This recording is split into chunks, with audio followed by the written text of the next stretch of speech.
Hey there, guys. Thank you for joining me in the Holy Shed.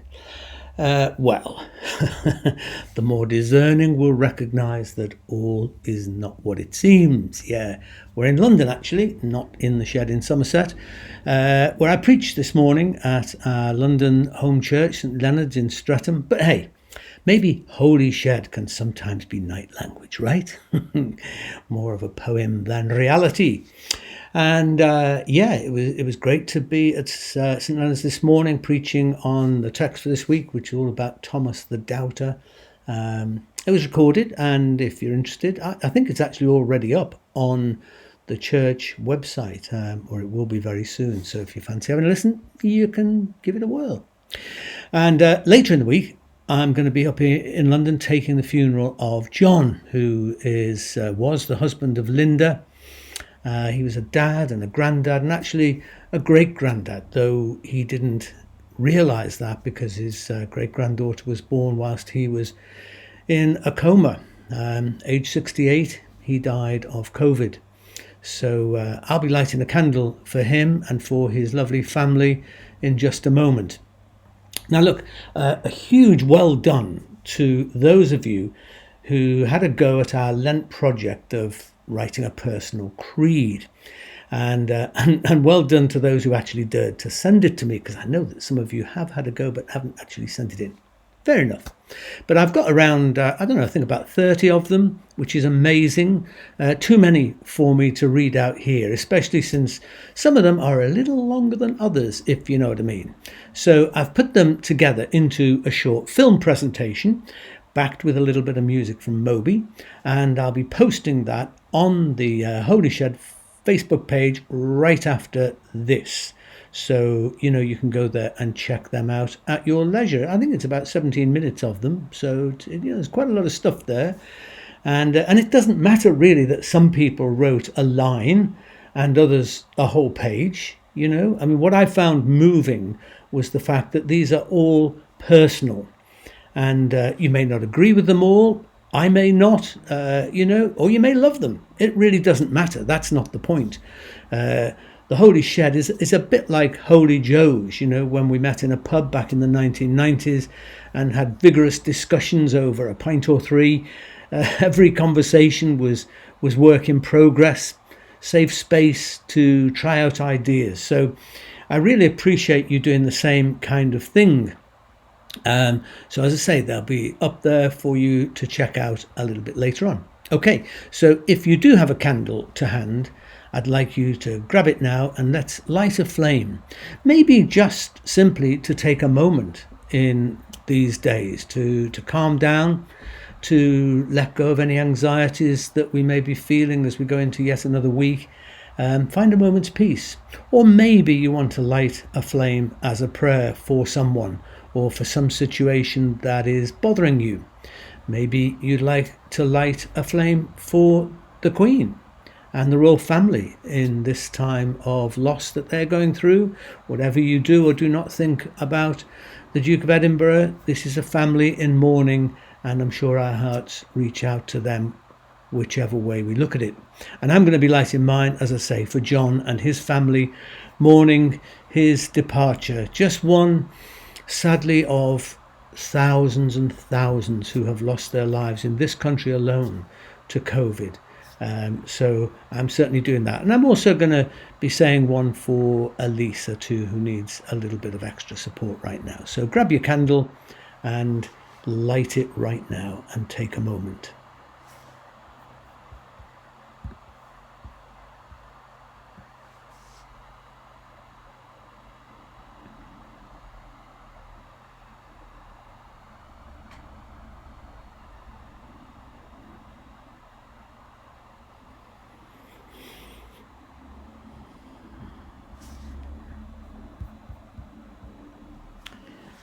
And then join me in saying the Holy Shed Serenity Prayer. God grant me the serenity to live fully and generously through circumstances I cannot control. Hope to keep on imagining better times for myself and the world. And courage to change what I can instead of simply leaving it to others. Amen.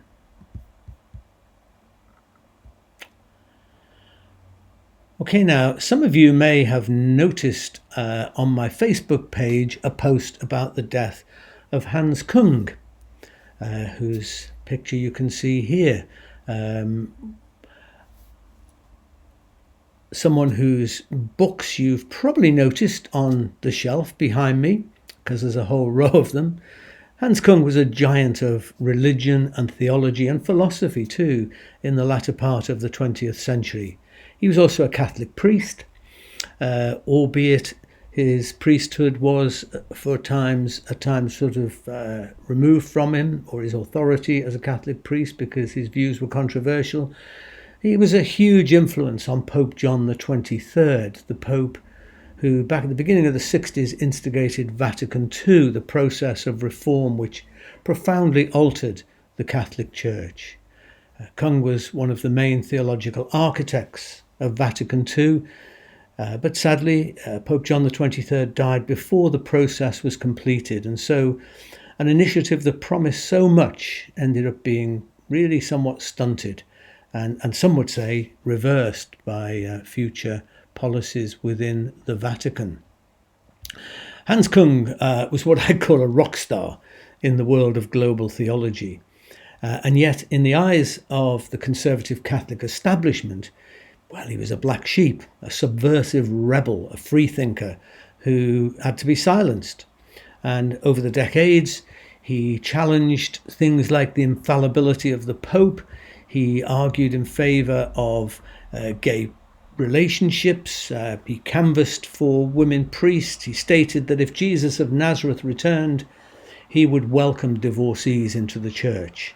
He described the Vatican's prohibition on birth control as pernicious, and he encouraged Catholic parishes to keep their priests after they marry, even if church law declared that they were no longer priests. So, sitting on the fence as ever, it's not hard to see why he was one of my heroes, which is why I was like, shut the front door when we had the chance to have him come to our vicarage for dinner early on in the noughties, as we say. It was brought about by our dear friend Peter Thompson, an Australian Anglican priest and another black sheep if ever there was one, who I'll tell you more about sometime, because that's a whole shed in itself. At any rate, I ended up picking up Hans Kung from 10 Downing Street and drove him over to Holloway. And as I drove him across, it was kind of an awkward drive. He is kind of her professor, or he was, and he was kind of quite reserved in his Germanic academic way. But anyway, Pat shared my excitement about him coming, but was, typically a bit less starstruck than me. And when I showed her a copy of Hans Kung's Does God Exist, which I bought quite a long time ago, I remember when I first showed it to her, she kind of flicked through the kind of 700-800 pages, and she said, is that a yes then? She's got a different approach to theology to me, She once said to me, when you've decided what we believe, Dave, let me know. And that sort of sums up our two very different approaches toward theology and maybe life in general. I'm not sure how accustomed the Herr Professor was to being in a family home at a family table, but after an extra helping of Pat's roast dinner, he relaxed, and a glass or two of wine as well, and he ended up talking freely about his fascinating life and his relationship with Pope John the 23rd. We also discussed the then Cardinal Joseph Ratzinger, who later, of course, became Pope Benedict, whose outlook theologically and religiously was very, very different to Hans Kung's, although they had worked together in Vatican II. But in the end, Ratzinger played a significant part in barring Hans Kung's teaching from the church in 1979. And we also had fun quizzing him about what would be the first thing that he would change if he were Pope. And the interesting thing he said was, he said, the first thing that I would do would be to ban obligatory celibacy. And he said, you might think that I would say to ordain women priests or to, sanctify gay marriage or whatever. But he said, actually, obligatory celibacy is like the stone at the bottom of the pile. It's about a whole attitude towards sexuality, toward humanity. And he said that is the first thing that he would change, because that would have, in the end, radical ramifications. Well, after dinner, I jumped at Hans Kung's offer to sign my copies of his books. But when Pat handed him Does God Exist, pointing to the title, I knew exactly what was coming. Is that a yes then, Hans? I held my breath, as did Peter, my friend too, certain that, no one had ever put the question to him in quite that fashion. So there was a moment of, and then a broad grin shot across that wrinkled face that you've already seen. And on the opening page of the book here, he wrote, "Yes, read it." So, my wife is always one to have the last word, and rather wickedly she said, "Well, don't really need to read it now, Hans, do I? You've told me the answer." The main topic that I wanted to discuss with Hans Kung that night was his work on what he calls the global ethic. There's a little book all about that. There's several books by his. He wrote 70 books, by the way, so don't, and I'm not incidentally recommending that you pick up this tome and try to plough your way through it. It's a wonderful book and remarkably readable for an academic, but it's not for everybody. Actually, if you want to look at something a bit more accessible by him, I love this little book, which he wrote much later in his life, What I Believe, and it's a simple kind of statement on all kinds of levels of the stuff that was important to him. So this global ethic thing was really the creation of a consensus that he envisaged among the world's religions on a set of shared ethical values and standards and attitudes that he felt needed to be put together if, in fact, we were to make an impact on the world. I think it's actually in this one, the global ethic. Yes, is this one where he wrote in the front of this one, he wrote, and this is a kind of little motto of his: "No peace among nations without peace among religions." And so he sought a global ethic among different world traditions that could be the basis of working together for a better world. And the central plank of the global ethic is the so-called golden rule, some version of which can be found in every religious tradition. Do not treat others the way you would not like them to treat you, or in its positive form, in everything, do to others what you would have them do to you. And at the 1993 Parliament of the World's Religions in Chicago, which I bet you didn't even know existed, more than 200 leaders from over 40 different faith traditions signed a declaration toward a global ethic drafted by Hans Kung. In essence, it calls for a more humane world based on the assumption that every person, without distinction of age or gender or sexuality, race, skin colour, physical or mental ability, language, religion, political view, whatever it is, that everyone possesses an inalienable and untouchable dignity, and everyone, the individual as well as the state, is therefore obliged to honour that dignity and protect it, which is a pretty profound thing, really. And he talked about the global ethic at before the UN Council as well. So really significant guy through the years. It's interesting that chapter 13 of my book Black Sheep and Prodigals, where I talk about our time with Hans, wasn't originally included in that book. I never intended to write it, but when I'd finished the chapter, I realised it was actually the most important part of the book for me, because it's where I kind of come out as both a Christian and a humanist, which is something that Hans Kung owned up to as well, that he said he was both a Christian and a humanist and saw no conflict between the two. And it was reading Hans Kung, in fact, over the years, but also other things like a book by the atheist humanist A.C. Grayling called The God Argument, it was listening to these various points that tipped me in this direction and made me feel. Grayling's book, actually, The God Argument, is interesting because, like an awful lot of atheists, he seems to be inordinately obsessed with religion, really.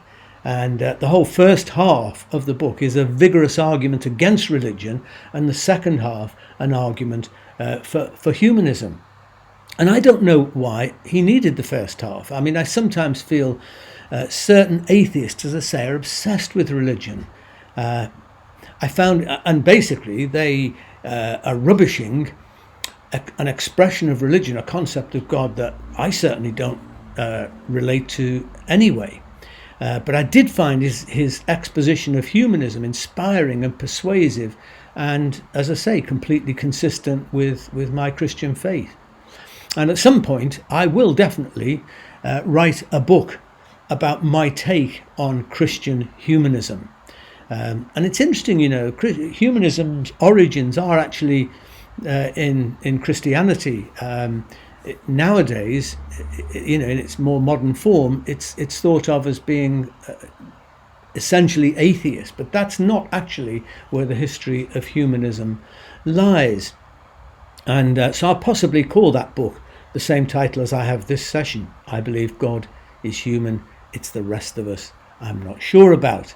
I describe myself, as I say, as both a Christian and a humanist because I do believe that, in fact, it's probably not possible to be true to who and what Jesus was about without also opening ourselves to what a humanist outlook is all about.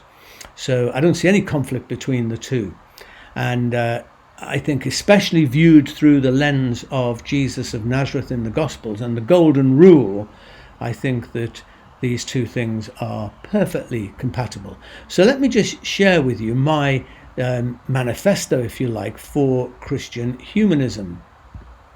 I believe that our most basic reality is that we are earthlings who share in the 4.6 billion year sacred history of planetary evolution. We're intricately interconnected with the whole biosphere and its creatures.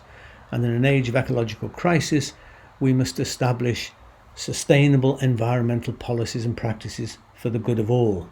So I think that's more basic than any religious convictions that we have. The most basic thing is not just that we're human beings, but that we're earthlings, we're part of an earth community. I believe that regardless of differences of religion, gender, ethnicity, and whatever else it may be, what unites us most fundamentally is our common humanity. Firstly, and most fundamentally, I'm a human being and then a Christian after that by choice. I believe that the value and dignity of each person, I believe in that there is that of God in everyone, as the Quakers say, and therefore every human being deserves to be valued and accorded the greatest possible freedom that's compatible with the rights of others. I believe that morality is an intrinsic part of human nature, that a person doesn't need God to be religious or be religious in order to have morals and ethics. You don't need God to be good, as atheists sometimes say. I believe that. I believe in the absolute freedom of rational inquiry, that no belief, creed or conviction should be beyond question. All truth is God's truth, no matter where it's found. There's therefore no necessary conflict between science and religion or between reason and faith. God and evolution gave us the capacity to observe and reflect, to doubt and question, to listen and discuss, and then decide. And as I often say, it'd be rude and stupid not to use that capacity. I believe in democracy, in human rights and the maximum possible conditions for human development, and consequently that it's our responsibility to seek justice and equality for every person to ensure that everyone's voice is heard. I also believe that personal liberty must be combined with social responsibility, that we may vigorously disagree with others but never bully or attempt to coerce them into agreement. I believe in a society where vastly different creeds and worldviews can coexist peacefully in mutual respect. And finally, I believe that these beliefs, that all beliefs are worthless unless they support and lead us into the practice of treating others as we ourselves wish to be treated. And that's really what the golden rule is all about. Now, this isn't a creed as such, as I say. It is more of a manifesto, but it's stuff that I really believe in and feel committed to. And while Jesus never explicitly voiced these proposals, I do believe that they represent in modern form and idiom the sort of values and priorities that I see in Jesus, the Jesus of the Gospels, things that he embodied and proclaimed in the Gospels. And it's worth just taking note of this, really, that what I would call the humanist priorities of Jesus, the fact that he constantly affirmed the dignity and value of people who were marginalized and stigmatized in his society. You know, women, children, immigrants, so-called sinners and the ritually unclean. Now, I haven't put Bible verses by all these, but if that was really important to you, I could do it. But that's really not the important thing here. He boiled the 613 laws from the Hebrew Bible down to just two basic essentials: to love God with all you are and love your neighbour as yourself. He taught people to evaluate critically the religious dogmas of the day and to look to the heart of their religion instead of worrying about rules and conventions. At the same time as being kind and generous toward the poor, the excluded and the defamed, Jesus relentlessly criticized the wealthy and the powerful, and especially the self-serving religious establishment. He denounced nationalism and tribalism, often making foreigners and social misfits the heroes of his stories. He commended reaching out to strangers. He taught us to love our enemies. Jesus condemned social injustice and greed and called on the wealthy and influential to use their privilege to benefit others. He gave a voice to the voiceless. He stood up for the rights of those who had no rights. He said that the way we treat other people directly reflects the actual nature of our religion. Now, these, I think, are the kinds of things that make me and keep me a follower of Jesus. When I'm tempted, as I certainly sometimes am, to just give up on the whole thing. I've got no difficulty with Jesus as the decisive revelation of God in human form. But to be honest with you, I really get bored out of my skull with 4th century convoluted arguments about the deity of Christ. It all gets very, very theoretical. And what I'm more interested in is being a follower of who and what I see Jesus to be in the Gospels. Because what I and many others, probably you, want is to push the world in a more humane direction. And for that task, we seek a Jesus who isn't an omnipotent God in a mansuit, but someone who's like us, who looked for God at the centre of his life and called the world to join him. He's a model of what it is to open one's heart and spirit totally to God and all that God represents. But also the model of what it is to be human. And I believe he showed us the humanity of God. When I talked about these sort of things, when I talked about Hans Kung's global ethic to a class of sixth form students in a local school, one young man asked me if there was anything that he could do to support it. And it was interesting because before I had a chance to answer, a fellow student, a young woman, immediately replied that we can all do small things to help shift the world in this direction, to support, these are the things she said, support humane causes on change.org, give to charitable causes, spread kindness in our daily life, befriend people who are alone or bullied, make sure your garden is hospitable, she says, to wildlife. I mean, listening to this reply and to the whole conversation that emerged in that classroom afterwards increased my faith that future generations may just do a whole lot better than mine has. Now, there's something called the Charter for Compassion as well, which was launched by Karen Armstrong. She did a TED talk about it, and TED supported her in the creation of a charter for compassion, which is a similar thing to the global ethic, really. It's about restoring ethics and morality to the heart of daily life and to the heart of religion too. So this is a little promo film that Charter for Compassion made about it, which I think you'll find interesting and inspiring. The principle of compassion lies at the heart of all religious, ethical, and spiritual traditions, calling us always to treat all others as we wish to be treated ourselves. Compassion impels us to work tirelessly to alleviate the suffering of our fellow creatures. To dethrone ourselves from the center of our world and put another there. To honor the inviolable sanctity of every single human being. Treating everybody without exception. With absolute justice, equity, and respect. It is also necessary in both public and private life to refrain consistently and empathically from inflicting pain. To act or speak violently out of spite, chauvinism, or self-interest. To impoverish, exploit, or deny basic rights to anybody. And to incite hatred by denigrating others, even our enemies. Is a denial of our common humanity.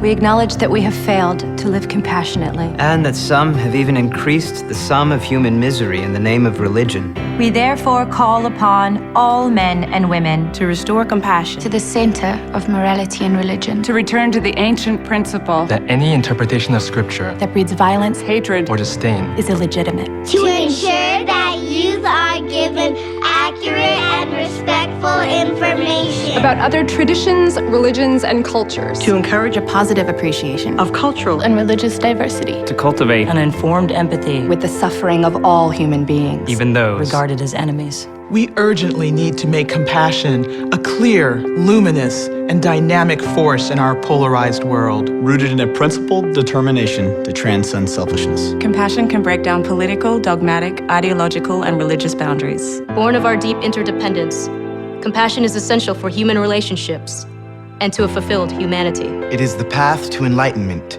and indispensable in the creation of a just economy and a peaceful global community.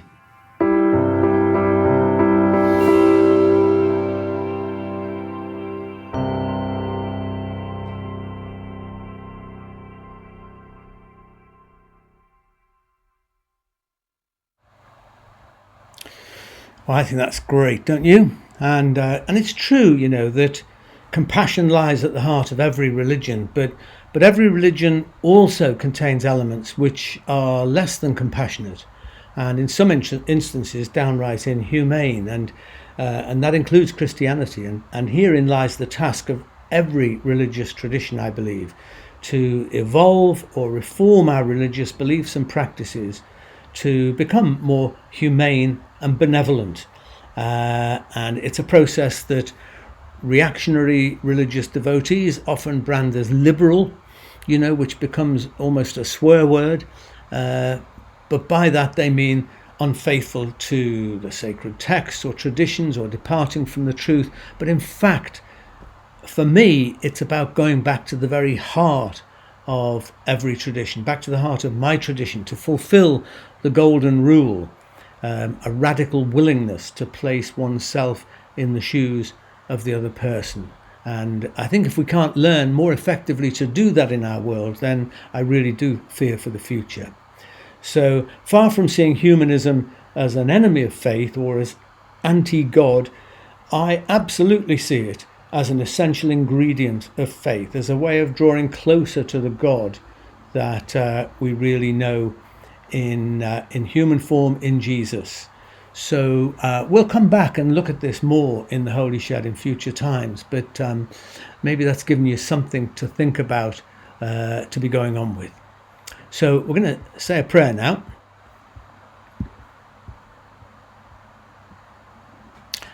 Loving God, source of all life, who delights in colour and diversity, who explodes stereotypes and disrupts narrow designs, help us to embrace this world with open minds and generous spirits, to live as omens of a better age, in which friendship, kindness and justice overwhelm hatred, cruelty and egotism, and Mother Earth can breathe again. Incite and inspire us to live more fully as we lean into the brave new world envisaged by Jesus and by so many others, religious and unreligious, who nevertheless walk this way. We open afresh the lungs of our hearts to inhale the breath of your spirit, the breath of sparrows and blue tits, of badgers, trees and city parks, of sunshine, rain and wind, the breath of the universe, which strengthens, supports and sustains us all. Amen. Okay, so we've come to that time. I would like to grab that bottle of Lafroig from behind me, but in fact I can't. But thankfully I have one here. So if you've got a drink, I invite you to pour it or get it to hand right now, and we will toast life afresh together. So, friends, Easter is a time when we think of new life, of resurrection, and so I want to toast a new world that Jesus spoke about and was passionate about, and has gripped the hearts of people through the ages right up to the present time. A world of goodness and kindness, of treating others the way we would like to be treated too. So here's to a better, braver, gooder world and to life as we all share it. L'chaim, to life.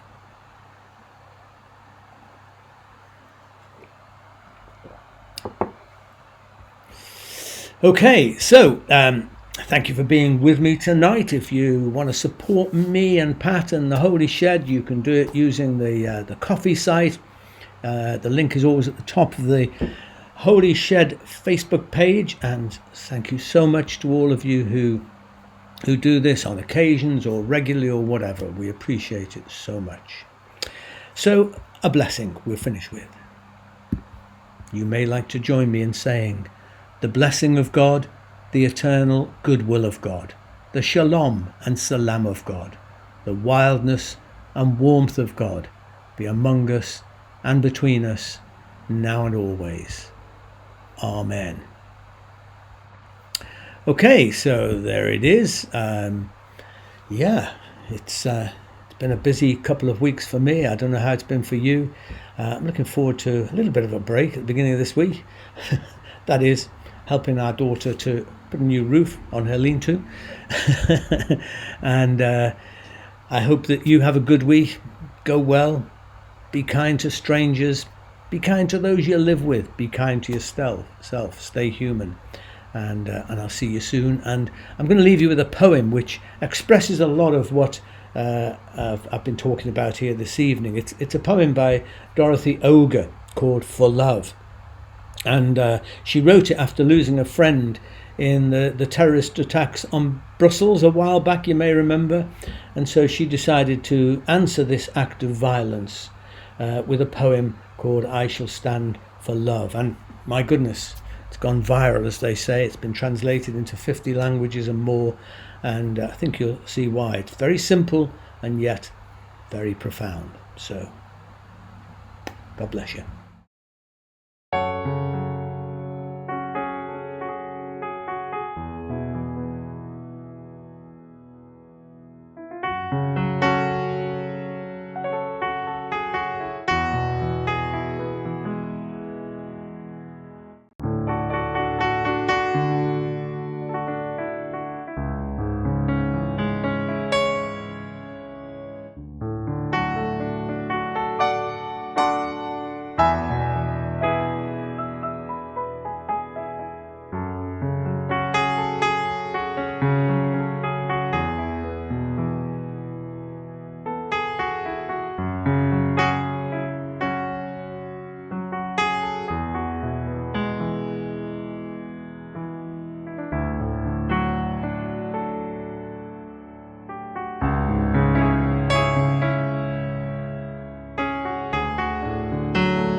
I shall stand for love, even with a broken soul, even with a heavy heart. I shall stand for love, for the world is wounded. Not just my little piece of land, but our world, everywhere, every day. I shall stand for love, for we need more light. Not more death, not more powers, not more bombs. I shall stand for love so that our children may be safe, our friends sheltered, our borders open. I shall stand for love, even with a broken soul, even with a heavy heart.